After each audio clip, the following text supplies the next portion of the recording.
It's Friday and it is rainy here today. Another rainy day. So I'm staying indoors, staying dry. But I want to talk today about the golden days. And in Hindu tradition, they talk about the four stages of life. So I just want to tell you that briefly because I think it's interesting in comparison with our society and how we look at these stages. So the first stage is the student stage, which is Brahmacharya. And that's a time, of course, kids. It's the kids stage, the early stage. Kids, they're taking everything in. They're like little sponges, absorbing, learning, growing. It's all about me, me, me, right? And that's what you expect for kids, right? They should be that way. It's normal and natural. And so they're absorbing and learning. Okay, so we know that. We both have that going on. And then the second stage is, it's called Grihastha, Grihastha, something like that, which is the house, I can't say it. It's the householder stage. And this is when we get married, we have families. Maybe we don't get married, but we have a family, whatever. Everybody does something different. But it's a time of finding yourself as a person, building your business, building your relationships, friendships, and so forth and so on, and learning how to um, develop yourself and your own interests, your own passions, and so forth.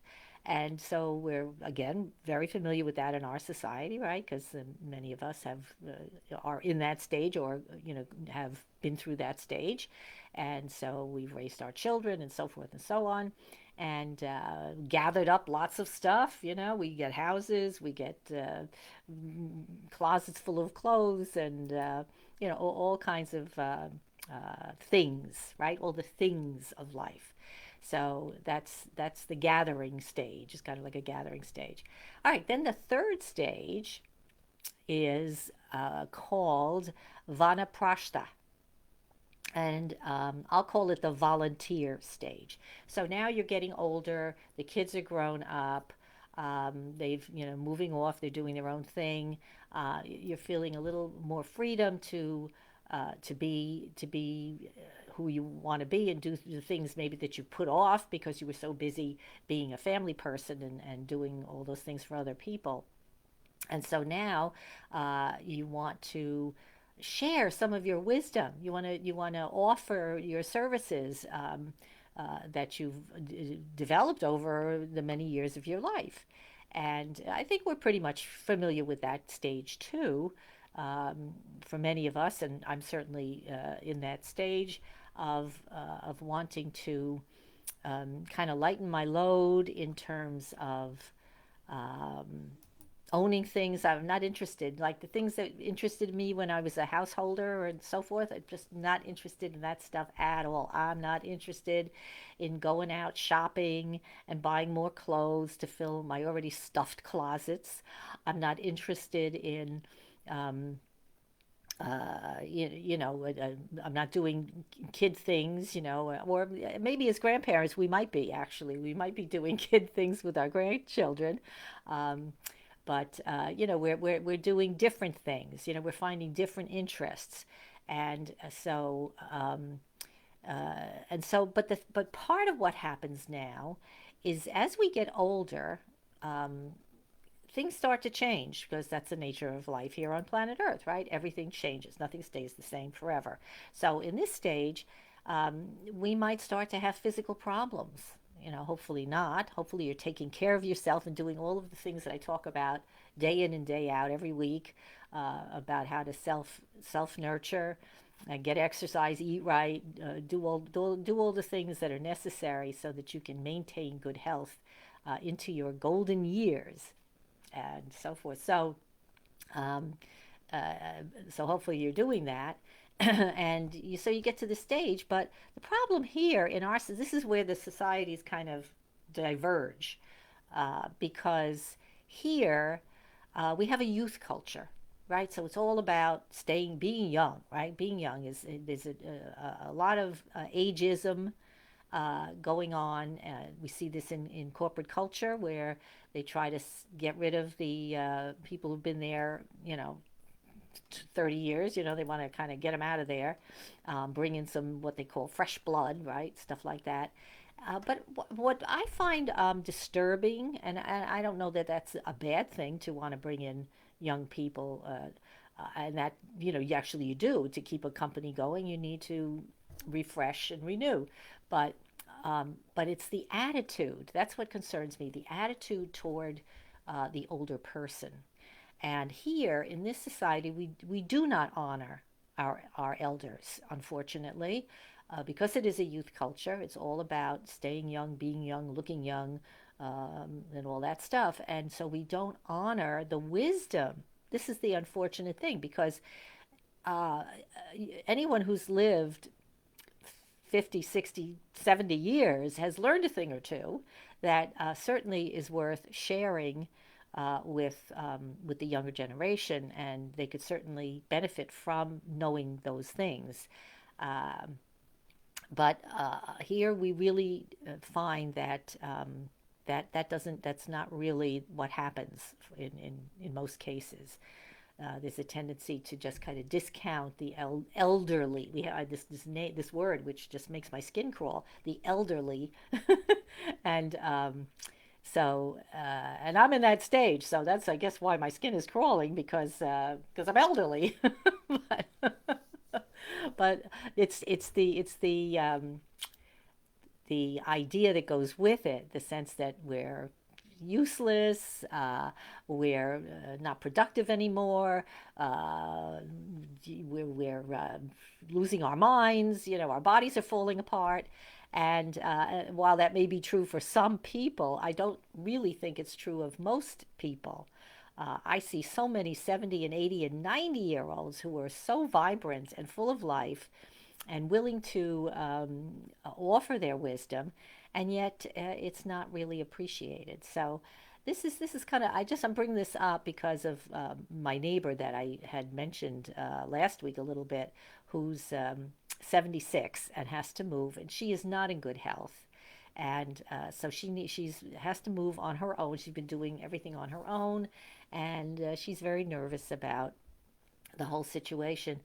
And because someone like her and many other people, I'm sure that applies to as well. We don't feel supported by our communities, by the people around us, who can appreciate what we have to offer and be there to help us when we need that help.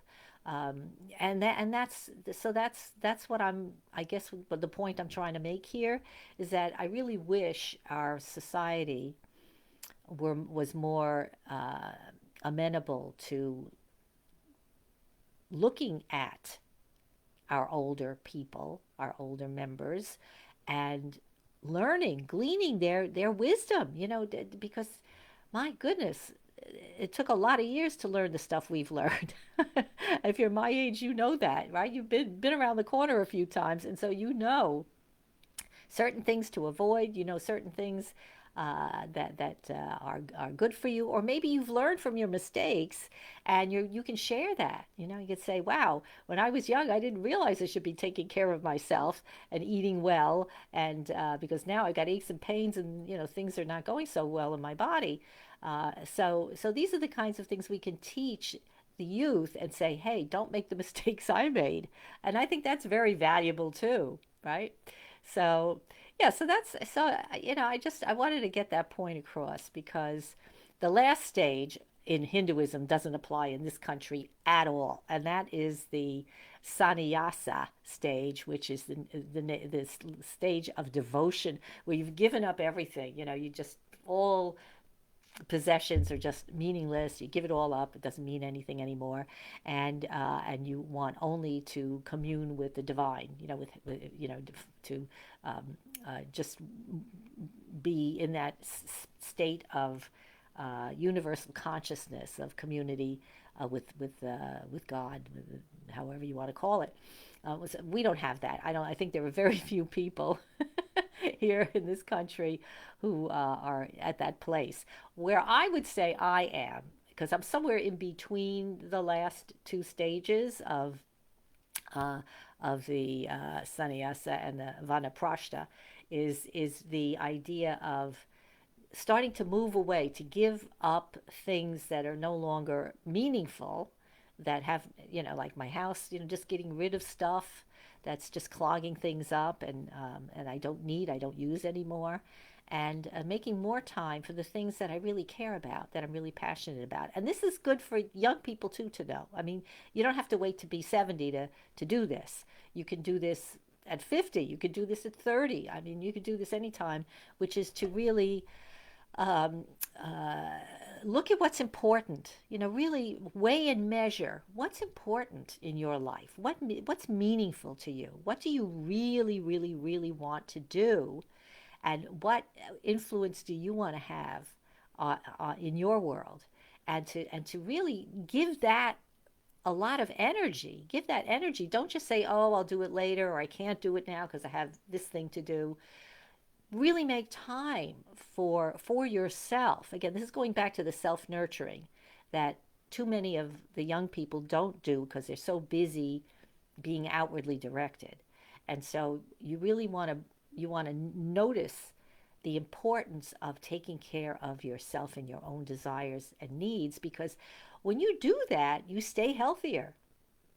I mean, I'm in my 70s and I am very healthy physically. I mean, I have some eye issues and what have you, but in terms of my strength and energy level and stuff like that, uh, yeah, I'm really good. So, and I know that's because I always say, we're three parts, right? There are three parts of us. We're spiritual. We're actually spiritual beings with a body and a mind, right? So we have those three aspects, and we need to take care of all of those. I've said this many, many times, because if you just take care of one or two, you're not balanced. And when you're out of balance, things start not to break down. So that's what you really want to do. You want to take care of your body, make sure you're doing the right things for it. You want to have a good mental attitude, and I talk about this too a lot, about the different ways that we can nurture our mental attitude. Uh, Particularly, of course, by meditation. That's my number one um, tool for keeping fit mentally, which helps the physical, and it brings in the spiritual, right? So all of those things are connected. And so that's why I teach what I teach. So, okay, so keep that in mind. Please appreciate your elders for all of their many years of wisdom that they've gained. And spend some time with an older person, and you'll find out that they have a lot to share if you listen. So do that. And remember, this coming Monday, I'll be doing a class 2 on Monday night at 7 p.m. I'll put the information in information below. And we're talking about the 10 traits of a spiritually successful person. So when you know these 10 traits, you are building on your spirituality, which will affect your health, which will affect your mental attitude. Every part of you benefits. So come on and join us. It's free, no cost. Come at 7 o'clock on Monday. All right, that's it for today. Have a beautiful weekend, even if it is going to be rainy. At least it's going to be rainy here, part of our weekend, and a beautiful week ahead. Until next time, bye for now. Many blessings.